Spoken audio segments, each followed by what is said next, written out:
नमस्कार। Sunshine class से JD में आपका स्वागत है। आप देखना शुरू कर चुके हैं SCG लाइव यूट्यूब चैनल।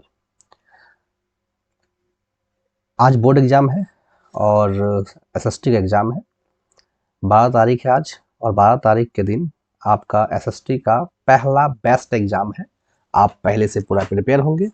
उसमें से हल्का सा आपको एक एक्स्ट्रा डोज देने के लिए हमने ऑब्जेक्टिव का एक सीरीज लेकर आया हुआ है, जिसमें 4 सेट का ऑब्जेक्टिव है। 3 सेट आप देख लिए होंगे, अगर नहीं देखे होंगे 3 सेट पहले देखें। ये चौथा सेट है।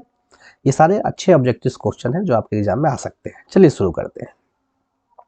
पहला सवाल है, सविनय अवज्ञा आंदोलन की यात्रा से शुरू हुआ, किस जगह से शुरू हुआ? देखिए 2 सवाल छिपे हुए हैं, तो ये 2 सवाल छिपे हुए। पहला होगा इसका आंसर दांडी 1930 में। ठीक है, दांडी नामक जगह से जो गुजरात में है, कहाँ से कब शुरू हुआ? 1930 में। ठीक है, तो जालियांवाला बाग हत्याकांड कब हुआ था? 13 अप्रैल 1919। तो ये सवाल बहुत इंपॉर्टेंट है और कई बार पूछे जा चुके हैं। वेदों और लोटो किसने नारा दिया था? वेदों और लोटो का नारा किसने दिया था? देखिए कुछ कुछ सवाल आपको लग रहा है नहीं कुछ अलग है, लेकिन ये सवाल कभी कभी एग्जाम में पूछ देते हैं और घन चक्कर जैसा आप घूमने लगते हैं, इसलिए आप कोशिश करें कि इस सवालों को भी पढ़ के जाए। तो ये नारा दिया था स्वामी दयानंद सरस्वती ने। क्या कौन दिए थे? तो स्वामी दयानंद सरस्वती ने। बेलोबिया में जनसंघर्ष का प्रमुख कारण क्या था? बेलोबिया में जनसंघर्ष के प्रमुख कारण क्या था? तो पानी की कीमत में वृद्धि हुआ था या क्या हुआ था? तो पानी की कीमत में ही वृद्धि हुआ था। ठीक है, आगे बढ़ते हैं। 5वां नंबर सवाल की तरफ। टाटा आयरन स्टील कंपनी की शुरुआत किसने की? टाटा आयरन स्टील कंपनी की शुरुआत स्थापना कब की गई थी? किसने की? तो आपको पता है रतन टाटा। ठीक है, तो जमशेद जी टाटा ने, फिर वह भी रतन टाटा, जमशेद जी टाटा ने। और अभी सवाल पूछ रहा है कि कब की गई थी। ठीक है, तो कब की गई थी? 1907 में की गई थी। ठीक है, 1907 में।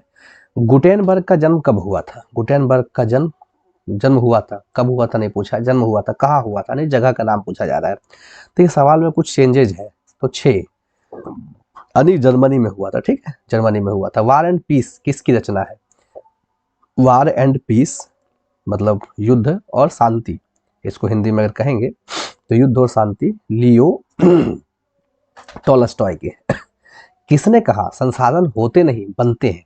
किसने कहा संसाधन होते नहीं बनते हैं? तो जेम्स मैन ने कहा। किसने कहा? तो जेम्स मैन ने कहा। ठीक है, आगे बढ़िए।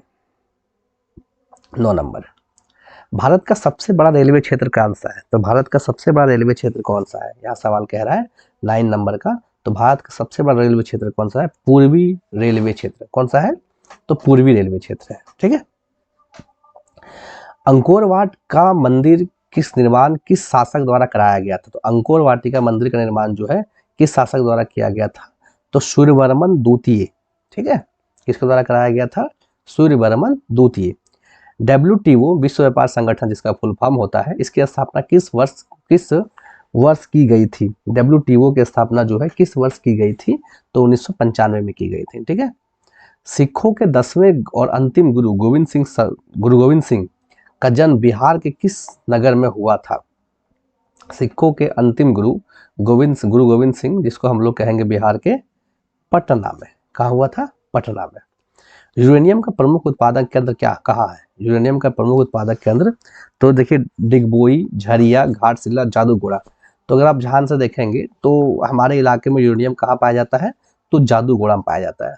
अगर आप 8 क्लास से पहली बार सिखाता है इस चीज को। आगे, निम्न में किसको प्राथमिक क्षेत्र कहा जाता है? तो ये सवाल घूम के फिर आ गया, तो आप इस सवाल का जवाब क्या मानेंगे? तो कृषि क्षेत्र कहेंगे।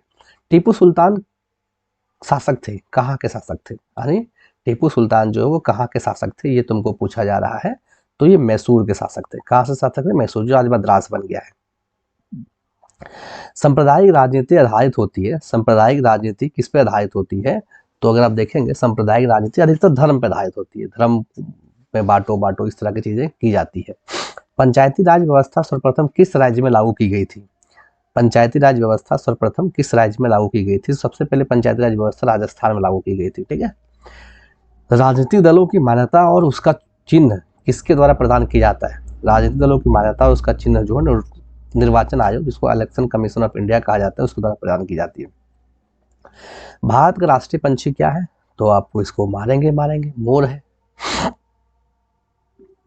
ठीक है। संचार का सबसे लोकप्रिय साधन क्या है? संचार का सबसे लोकप्रिय साधन क्या है? आजकल तो संचार के लिए बहुत सारे साधन उपलब्ध हो गए हैं, तो इसमें सबसे लोकप्रिय साधन आजकल मोबाइल हो गया है। ठीक है। अंतर्राष्ट्रीय महिला दिवस कब मनाया जाता है? अंतर्राष्ट्रीय महिला दिवस 8 मार्च को मनाया जाता है। योजना आयोग को भंग करके कौन सा आयोग बनाया गया? तो हमने बताया था कुछ देर पहले, नीति आयोग बनाया गया। कौन सा आयोग बनाया गया? तो नीति आयोग बनाया गया। लोकतंत्र की सफलता निर्भर करती है, किस पर निर्भर करती है? लोकतंत्र सफल है कि नहीं है, वो किस पर निर्भर करती है? तो नागरिकों की विवेकपूर्ण सहभागिता पर। नागरिक अगर बेहतर तरीके से सहयोग कर रही है तो लोकतंत्र सफल होगी।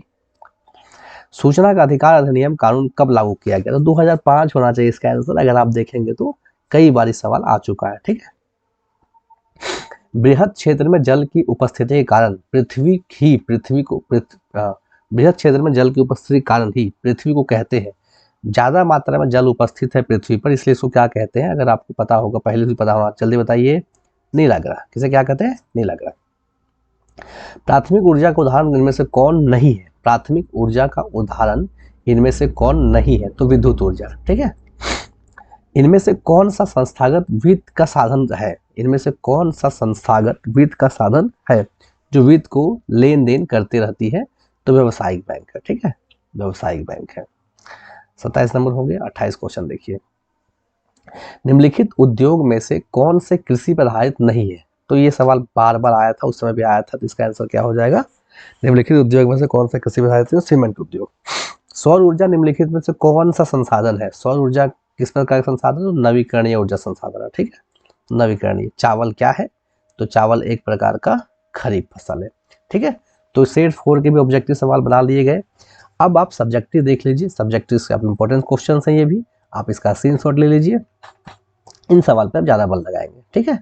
और आप ये चारों वीडियो को एक बार रिवीजन करके जाएंगे। बाकी जो आप पढ़ रहे हैं वो पढ़ते रहिए, और जो पढ़े हैं, ऐसा नहीं कि सिर्फ यही वीडियो को आप रिवीजन करके जाएंगे, आप पढ़ रहे हैं उस पर भी पढ़िए। कई सारे सवाल आपको एग्जाम में मिल सकते हैं।